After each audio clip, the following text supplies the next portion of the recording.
এক ৰজাৰ ৭টা কোঁৱৰ আছিল আৰু কোঁৱৰটোৱে প্ৰতি একোজনীকৈ কুঁৱৰী আছিল। কুঁৱৰীহঁতে সদায় গধূলি ভাতপানী খোৱাৰ সময়লৈকে একেখন মজিয়াতে বহি সূতা কাটে আৰু তাত ভাৰষ্টৰ কথা উজাৰি মনৰ ভাগৰ বলোৱায়।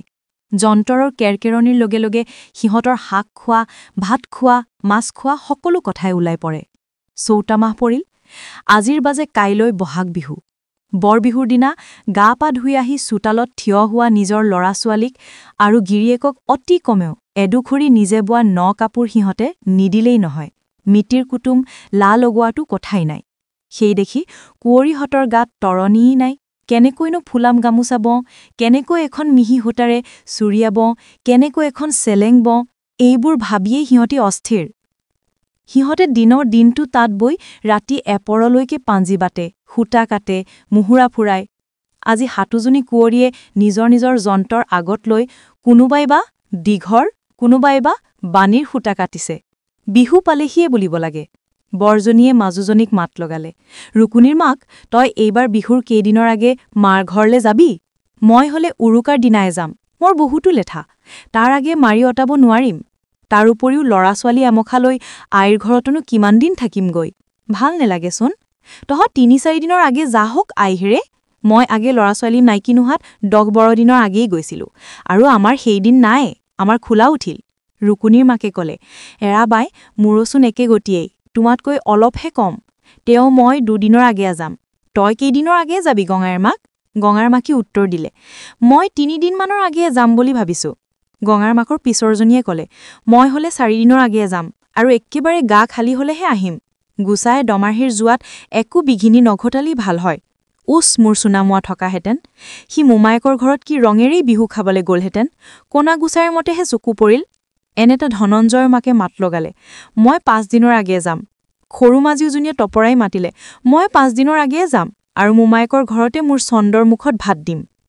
এটাইকেইজনীয়ে এইদৰে কথা পাতিছে, কিন্তু এটাইতকৈ সৰুজনীয়ে একো নামাতি তললৈ মূৰ কৰি চোতা কাটি আছে আৰু মাজে মাজে একোটা হুমুনিয়া কাঢ়িছে। ইয়াকে দেখি মাজুজনীয়ে চেনেহৰ মাতেৰে কলে, "আমাৰ সৰুজাক মোৰ লগতে আইৰ ঘৰলে লৈ যাম দিয়া।" এই কথা শুনি সৰুজাকে কলে, "নেলাগে বাই, মই ইয়াত শাহুৱে যি দিয়ে শাকেৰেই হওক বা শুকুতাৰেই হওক বিহু খাম, কলৈকো নাযাওঁ বাই।" এই কথা শুনি বৰজনীয়ে কলে, "কিয়নো নাযাবি আইহেৰে? তোৰ মাৰ নাই, বাপেৰ নাই, ককাইৰ নাই, ভাইৰ নাই, নাইতো নাই, কোনোৱেই নাই। আমি এটাইকেইজনীয়ে আই বোপাই ঘৰলৈ বিহু খাবলৈ যাম, তইনো অকলে ইয়াত থাকিবি নেকি? গোচাইয়ে যেতিয়া তোক কেনেকুৱা নিঠৰুৱা কৰিছে, কি কৰিবি মোৰ আই? বেজাৰ কৰিলে কি হ'ব? তোক ইয়াতে অকলে এৰি যাবলৈ আমাৰ বৰ বেয়া লাগিব। কাইলৈ বহাগৰ বিহু, আজি উৰুকা। বাটে পথে নানু হো হো কৰে আহিছে, হো হো কৰে গৈছে। কাৰো গাত তত ভত নাই। গৃহস্থৰ ঘৰৰ বোৱাৰী জীয়ৰী মাকৰ ঘৰলৈ জোৰাই জোৰাই যাব লাগিছে। এনেতে আবেলিটা লহঙা মানুহে ৰজাৰ হাউলি সোমাই ৰজাৰ ঘৈণীয়েকক মাত লগাই কলে, "আমৈ, মই আমাৰ আইটিক নিবলৈ আহিছোঁ।"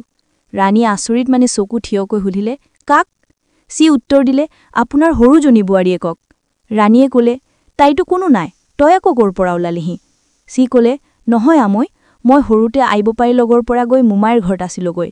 পিছে আই বোপাই ঢুকালত মই তাৰ পৰা বস্তু বেহানি হোপাকে লৈ গৈ মোমাইৰ গাঁৱতে নকৈ ঘৰবাৰী সাজি বিয়া বাৰু কৰাই থিথাপি হৈ আছো। কাইলৈ বিহু, সেই দেখি মই মোৰ ভনীটিক লৈ যাবলৈ আহিলোঁ। ক'তানো আছে?" ৰাণীয়ে উত্তৰ দিলে, "ভিতৰতে আছে, আহিব এতিয়া। হওঁতে যদি সঁচাহে বৰ ভাল কথা। আন এটাইকেইজনী বোৱাৰীয়ে মাহঁতৰ ঘৰলৈ গ'ল, এইজনী যাবলৈ ঠাই নাই বুলি মই মনতে অসন্তোষ হৈ আছোঁ।" এনেটি ভিতৰৰ পৰা সৰু বোৱাৰীয়েক ওলাই আহিল। শাহুৱেকে বোৱাৰীয়েকক সকলো কথা কলত বোৱাৰীয়েক আচৰিত হল। তাইক কোনোমতে তাইৰ ককায়েক এটা আছে বুলি স্বীকাৰ নকৰে আৰু তাৰ লগত যাবলৈ মান্তি নহয়। কিন্তু সেই মানুহটোৱে নানা চলাহী কথাৰে মিঠা মিঠাকৈ মৰম লগাই নানা কথা কোৱাত শাহুৱেকে তাৰ কথা পতিয়াই বোৱাৰীয়েকক যাবলৈ কোৱাত বোৱাৰীয়েকে যাওঁ নাযাওঁকৈ অন্ততঃ তাৰ লগত গ'ল। সিহঁত দুয়ো গৈ বহুত পৰৰ পিছত এখন হাবিৰ ভিতৰত সোমাই এটা ঘৰ পালেগৈ। সেই ঘৰটোত সি সৰু কুঁৱৰীক সোমাই কলে, "এইটো মোৰ ঘৰ, কাইলৈ তোৰ লগত মোৰ বিয়া হ'ব। এতিয়া তই ইয়াতে খাই বৈ থাক।" এই বুলি সি বুঢ়ী এজনী মাতি, "আই, তই এইক চাবি, মই বিয়াৰ বস্তু গোটাবলৈ যাওঁ বুলি কৈ গুচি গ'ল।" কুঁৱৰীয়ে এতিয়াহে ভালকৈ বুজিব পাৰিলে যে তাইক চোৰে পালে। ভয়ত কুঁৱৰীৰ গা জ্বৰ ঘামে ঘামিবলৈ ধৰিলে। মোৰ আচন্দ্ৰাই কৰিবলৈ ধৰিলে। থিয় হৈ থাকিব নোৱাৰি তাই বহি পৰিল। এনেতে এজনী বুঢ়ীয়ে মাত লগালে, উঠা মূৰাই, ভয় নাখাবা, বেজাৰ নকৰিবা। ৰজাৰ ঘৰতকৈও তুমি মোৰ পুৰ ঘৰত ভালকৈ সুখেৰে খাই মেলি থাকিব পাৰিবা। উঠি দুটামান ভাত খোৱাহি, মই ভাত ৰান্ধি থৈছো। বুঢ়ীৰ কথা শুনি কুঁৱৰীয়ে মনটো অলপ ডাঠ কৰি মাত লগালে, বুঢ়ী আই, তুমি কোন? বুঢ়ীয়ে উত্তৰ দিলে, মই তাৰ মাক হওঁ, চি মোৰ প। আমি চহকী আৰু ভাল কুলীয়া মানুহ। চি গাঁৱৰ পৰা নগৰৰ পৰা ধন সোণ লুটি পুতি আনি মোৰ ঘৰ ভৰাই থৈছে, কিন্তু আজিলৈকে বিয়া কৰোৱা নাই। সিদিনা চি ৰজাৰ ঘৰত চুৰ কৰিবলৈ গৈছিল। তাতে বেৰৰ জলঙাই দি তাৰ নাকটো সোমাই তোমালোক আটাইকেইজনী কুঁৱৰীৰ কথা বতৰা শুনি আছিল। তাতে তুমি হেনো তোমাৰ কোনো নাই বুলি কৈ কান্দিছিলা, সেই দেখি চি তোমাক বুদ্ধি কৰি আনিছে। চি তোমাক বিয়া কৰাব। আজি সি গাঁৱলৈ গৈছে তোমাৰ বিয়ালৈ বয় বস্তু আনিবলৈ। কাইলৈ উভতি আহিব। আই, তুমি বেজাৰ নকৰিবা, তোমাৰ মহা সুখ হ'ব। এই বুলি বুঢ়ীয়ে কুঁৱৰীক বুজাই ভাত খাবলৈ আনি দিলে। কুঁৱৰীয়ে কিন্তু ভাত হাতেৰে নুচুলে। ৰাতিটো কুঁৱৰী বুঢ়ীৰে সৈতে একেলগে থাকিল। কিন্তু ৰাতিপুৱাই আহিলত তেওঁ বুঢ়ীৰ লগৰ পৰা লাহেকৈ উঠি জৰিয়াডালেৰে বুঢ়ীক শোৱা ছালপিৰাতে কটকটীয়াকৈ বান্ধি থৈ দিলে। তাৰ ঘোঁৰাশালৰ পৰা ভাল তেজী ঘোঁৰা এটা মেলি লৈ ঘোঁৰাত উঠি খাই ডাং মাৰিলে। কুঁৱৰীয়ে ঘোঁৰাত উঠি ঘোঁৰা চেকুৰাই আহোঁতে বাটৰ এঠাইত দেখিলে যে সেই মানুহটোৱে এজোপা গছৰ তলত বহি আছে। চি দূৰৰে পৰা কুঁৱৰীক দেখি ঘোঁৰাত উঠি ৰজাৰ চিপাহী আহিছে ভাবি চাউন কৰি উঠি হাবিৰ মাজত সোমালগৈ। কুঁৱৰীয়ে সেই গছৰ তলত পাই দেখিলে যে গছৰ গুৰিতে কিছুমান বাখৰ পটোৱা সোণৰ অলংকাৰ পৰি আছে।